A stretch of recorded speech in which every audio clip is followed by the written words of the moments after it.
diácono irmão Mauri,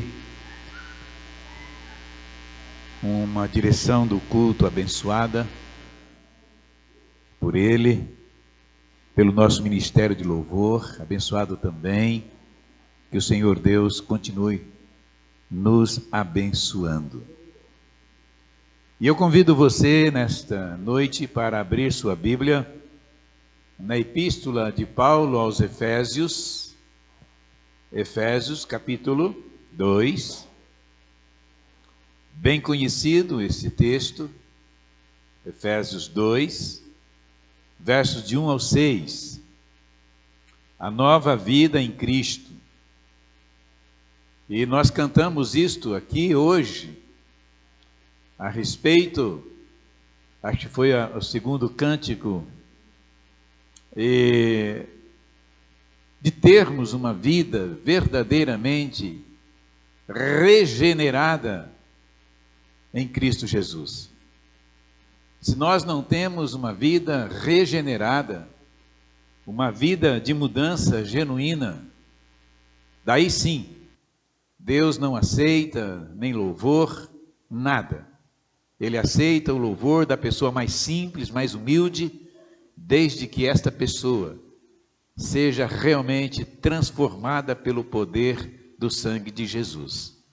Essa transformação, ela é muito importante. Então esse texto fala da nova vida em Cristo Jesus. Efésios 2, de 1 ao 6. Vocês estavam mortos em suas transgressões e pecados, dos quais costumavam viver, quando seguiam a presente ordem deste mundo e o príncipe do poder do ar, o espírito que agora está atuando nos que vivem na desobediência. Anteriormente, todos nós também vivíamos entre eles, satisfazendo as vontades da nossa carne, seguindo os seus desejos e pensamentos. Como os outros, éramos por natureza merecedores da ira. Todavia, Deus, que é rico em misericórdia pelo grande amor com que nos amou, deu-nos vida com Cristo, quando ainda estávamos mortos em transgressões. Pela graça vocês são salvos. Deus nos ressuscitou com Cristo e com Ele nos fez assentar nas regiões celestiais em Cristo Jesus. A palavra desta noite é a respeito de conversão. Conversão verdadeira. Nós já estudamos aqui o que significa conversão. Conversão vem da palavra convergir. E já foi explicado aqui na igreja por este pastor. Se você está caminhando em direção ao mal, ali está o mal. E eu não quero ir para aquele caminho ou por este caminho do mal. Então eu vou me converter. Significa eu dar meia volta e virar sentido contrário e caminhar em direção ao bem. Isto é conversão. Se não há conversão genuína, é claro que o Senhor Deus é que conhece o coração de cada um de vocês. É Deus que conhece os nossos corações. Ele sabe se realmente houve uma conversão. E existe uma incredulidade, às vezes da nossa parte, de uma vida que realmente se converteu. Sempre nós ouvimos aí fora, no mundo, não sei se o Carlos já ouviu isto, mas pessoas, Andréia, pessoas que se converteram vindo do mundo de trevas, de pecado, estavam mortos em seus delitos e pecados, como nós temos aqui, os nossos irmãos. E aí os seus amigos, às vezes podem dizer, fez tanta bagunça, fez tanta coisa errada, agora virou crente. E eles não acreditam nesta transformação. Eles pensam que vocês estão cansados de fazer o que é errado e agora vão procurar fazer o que é bem, o que é bom, meio que na força, na doutrina da igreja, e na verdade não é isto. Mas, às vezes, as pessoas então têm dificuldade para crer numa conversão verdadeira. Vamos dizer aqui, dar um exemplo. Um homem estuprou uma menina de 13 anos. Passaram-se os anos e esse homem se converteu. E agora ele quer pedir perdão para essa menina que já é uma moça. E ele vai à procura dessa pessoa e encontra. Ele chega para essa moça e diz: você se lembra o mal que eu lhe fiz? Mas hoje eu sou outro homem. Hoje eu sou transformado por Deus. Jesus Cristo transformou meu coração. E eu quero o teu perdão. A pergunta que eu faço à igreja, sem exigir resposta: aquela moça vai realmente perdoar aquele rapaz, aquele homem? Aquela moça vai acreditar mesmo que houve uma mudança no coração daquele homem? Pensem bem sobre isto, todos vocês. Por isso que às vezes é difícil nós acreditarmos numa mudança genuína. Aquele homem está sendo sincero, mas aquela moça, de repente, não quer acreditar ou não está acreditando que houve realmente uma mudança naquele homem.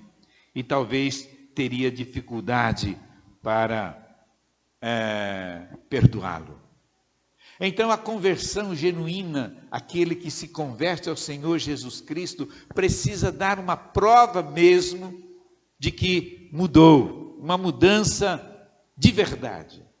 Não aquela mudança às vezes repentina, aquela mudança de uma hora para outra, que às vezes fica meio que suspeita. Toda mudança ela é com o tempo. As pessoas vão se mudando paulatinamente, e esta mudança nós acreditamos mais do que aquela mudança do que da noite para o dia. Mas acontece também.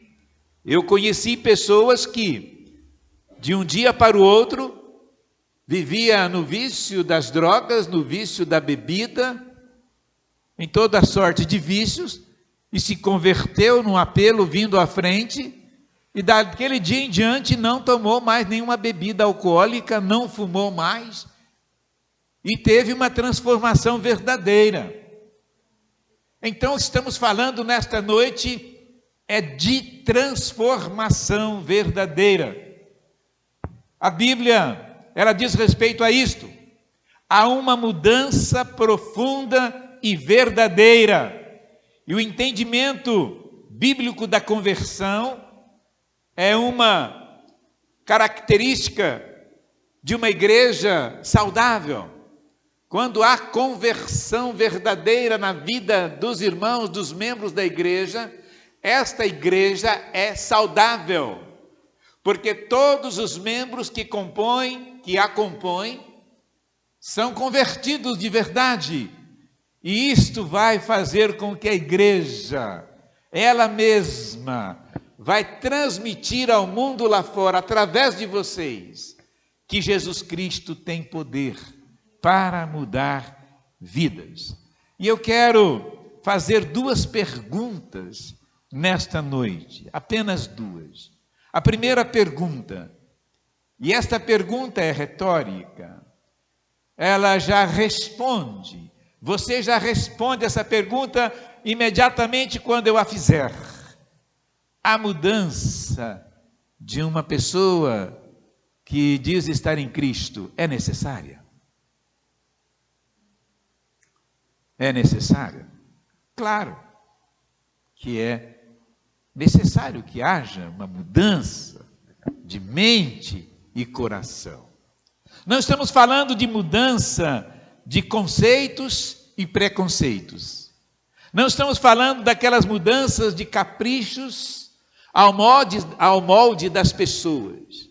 Ou seja, agora você crente, você não pode mais fazer isso, não pode mais fazer aquilo, não pode mais fazer aquilo outro. E dependendo do que é aquilo outro, não pode mesmo. Estava conversando hoje com a irmã Wanda, e dizendo que, às vezes, as pessoas requerem de nós o seguinte: você agora é crente, mulher, você não pode mais cortar o seu cabelo. Agora você é crente, mulher, você não pode usar mais brincos. Agora você é crente, você não pode mais usar batom. Aos homens, agora você é crente, você não pode jogar futebol. As mulheres ainda e homens, você é crente, não pode jogar vôlei. Você é crente e vem com aqueles moldes estabelecidos por eles próprios. Então não é esta mudança que a Bíblia está dizendo que temos que mudar. Não é esta mudança nos moldes do mundo. O não fazer isso é o que nós estamos estudando na quarta-feira. Próxima quarta-feira vamos continuar falando daquilo, da liberdade cristã, daquilo que o crente pode ou não fazer. E se ele não pode fazer, por que ele não pode fazer? Mas não é aquele não fazer na força, porque o pastor não deixa, porque a doutrina da igreja não permite, então não posso fazer. E você deve já ter ouvido aí fora alguém dizendo a você: a tua igreja não permite, não é mesmo? Por isso que você não faz. E é o entendimento deles. O entendimento é que a igreja não permite. E aí nós temos que explicar que não é a igreja. É porque eu tenho uma pessoa dentro do meu coração chamado Jesus, na pessoa do Espírito Santo, e que ele me ensina, ele mostra, ele me convence do pecado, da justiça e do juízo. É isto que acontece na vida do crente. Não é o pastor que muda, não é a igreja que muda, mas é necessário mudar, é preciso mudar. Todos nós precisamos de mudança. Eu, você, nós, vós, eles, todos nós precisamos de mudar. O apóstolo Paulo, aqui nesse texto que nós acabamos de ler, ele lembra os irmãos de Éfeso de que eles estavam vivendo nas trevas do pecado, mas agora eles foram chamados para viverem na luz. Antes eles estavam mortos em seus delitos e pecados, agora eles são vivificados em Cristo Jesus, e é isto claramente que nos diz o texto: mortos em nossos pecados e delitos, mas agora Cristo nos vivificou, nos deu uma nova vida, e esta vida chamamos de luz e não de trevas. Esta vida nós chamamos a vida vivida em Cristo Jesus, não pautada, repito, em moldes, em regimes, em regras de igreja, mas na regra ou nas regras da palavra de Deus e na orientação do Espírito Santo. Mas, meus irmãos, esta mudança genuína, esta mudança natural, não de costumes, repito, mas mudança de coração, mudança de mente. O salmista Davi, quando ele pecou amargamente contra Deus, no Salmo 51, no versículo 4, ele diz o seguinte: contra ti somente fiz o que é mal perante os teus olhos. E ele ali pede perdão sincero a Deus dos seus pecados.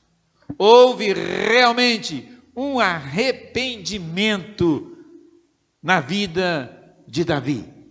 O apóstolo Paulo, ontem foi dito isso, aliás hoje pela manhã, ele era um perseguidor da igreja do Senhor. Ele não entendia, diz a irmã Andréa hoje, que ele estava perseguindo a Cristo. Perseguindo a igreja, persegue a Cristo. E quando ele se converte, ele se converte de verdade. E nós conhecemos a história do apóstolo Paulo. Como houve uma conversão genuína ali na vida do apóstolo Paulo. O apóstolo Pedro, quando há essa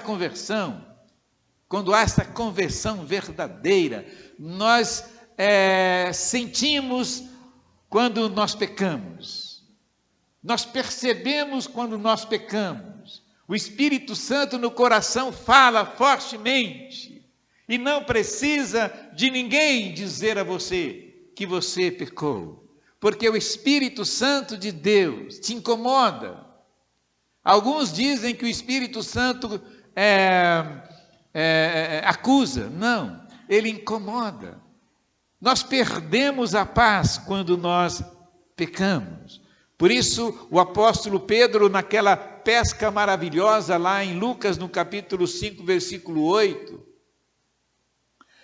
quando Jesus fez o milagre daquela pesca, quando eles não estavam pegando nenhum peixe, e de repente começaram a pegar tantos peixes, segundo a palavra do Senhor Jesus, quando Jesus aproxima de Pedro, olha o que ele diz: e vendo isto, Pedro prostrou-se aos pés de Jesus, dizendo: Senhor, ausenta-te de mim, porque sou um homem pecador.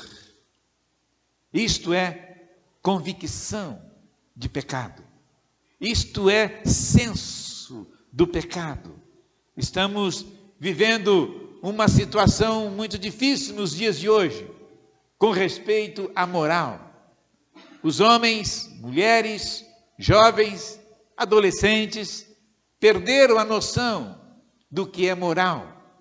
Basta você ir na praça, dar uma volta na praça, e você vê o que está acontecendo aqui na nossa cidade de Pinhal.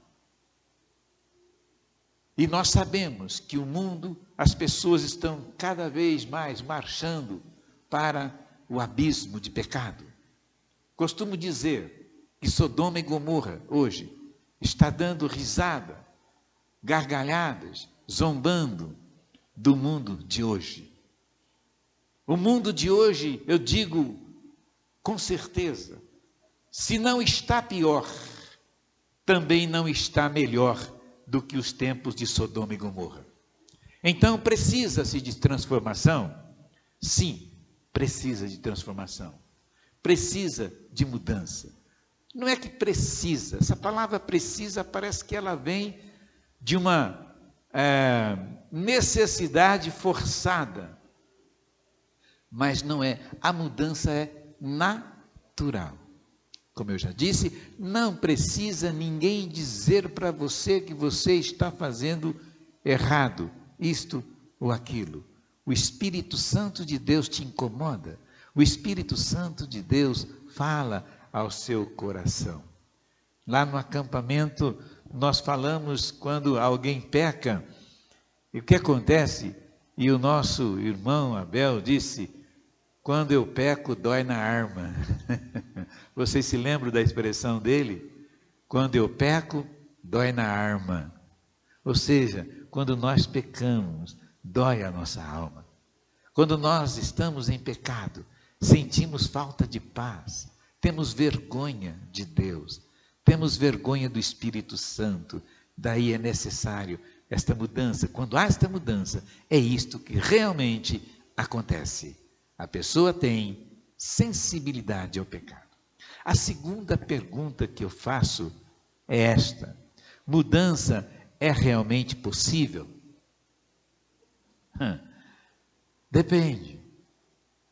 Volto a dizer, a mudança ela é possível, mas não da minha maneira, do meu jeito. Eu tenho que mudar. Eu preciso mudar. Agora eu não posso fazer isso, não posso fazer aquilo, não posso falar isso, não posso falar aquilo. Não é desse jeito. Não é possível você mudar assim. Você não vai muito longe tentando mudar com as suas próprias forças. Se não tem realmente o Espírito Santo no coração, essa mudança não vai acontecer. Vai acontecer se ao contrário, apenas ele se entusiasmou com a igreja, se entusiasmou com tudo e não houve uma verdadeira conversão. E aí ele quer mostrar que é convertido e começa a deixar de fazer algumas coisas, mas na sua própria força. Isso não vai dar certo. Ele não vai muito longe. Então a mudança, não é possível desta forma, mas ela é possível, repito, quando Jesus mora, faz habitação no seu coração, através do Espírito Santo de Deus. Quem experimenta esta fragrância de Jesus, esse bom cheiro de Jesus, não quer saber de outro cheiro. Lá fora, o odor fétido do pecado. Aqui dentro, ou nas suas vidas, nas nossas vidas, a fragrância gostosa, suave de Jesus. Repito, lá fora, o fedor do mundo, das pessoas que vivem nas trevas do pecado. Mas aquele que tem Jesus, ele tem um cheiro suave, agradável, que é o cheiro de Jesus. Então essa mudança é possível desta forma, quando há uma conversão genuína de verdade. Uma coisa que é interessante, e eu já disse isto aqui na igreja, em outra ocasião, uma pessoa que está no mundo, ele não percebe o odor fétido do pecado.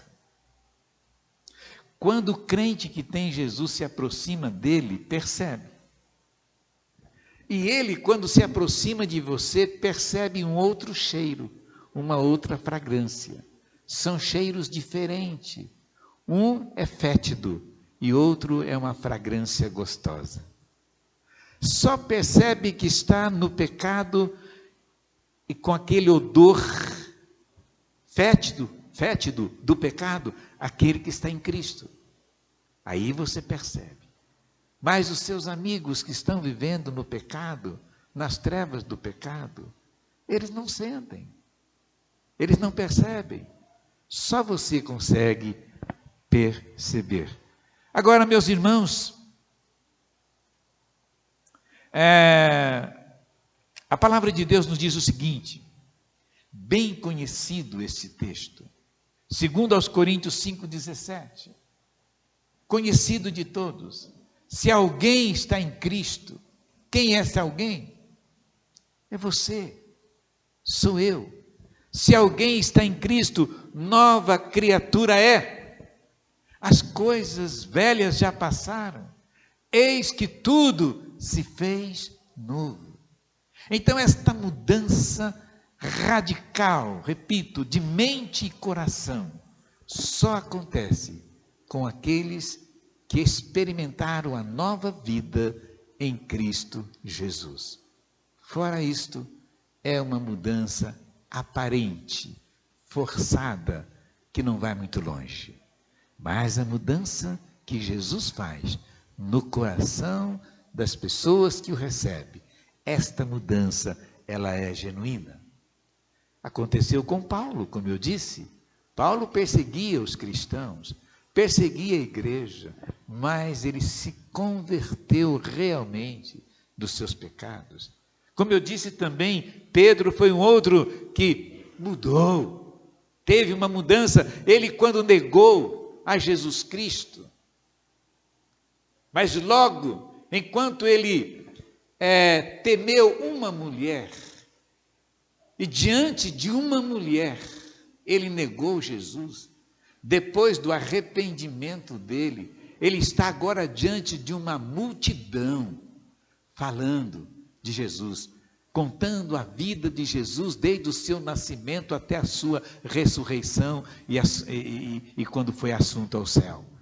Então Pedro, ele é corajoso, ele é medroso diante de uma mulher, mas ele se arrepende, porque ele amava Jesus, e agora ele está pregando com toda a coragem, diante de uma multidão. Então, tem um cântico que nós conhecemos muito bem. Como tu queres, Senhor, sou teu. Tu és oleiro, barro sou eu. Quebra e transforma, até que enfim tua vontade se cumpra em mim. Aquele que começou a boa obra em você, há de completá-la, nos diz a Bíblia, até a volta de Jesus.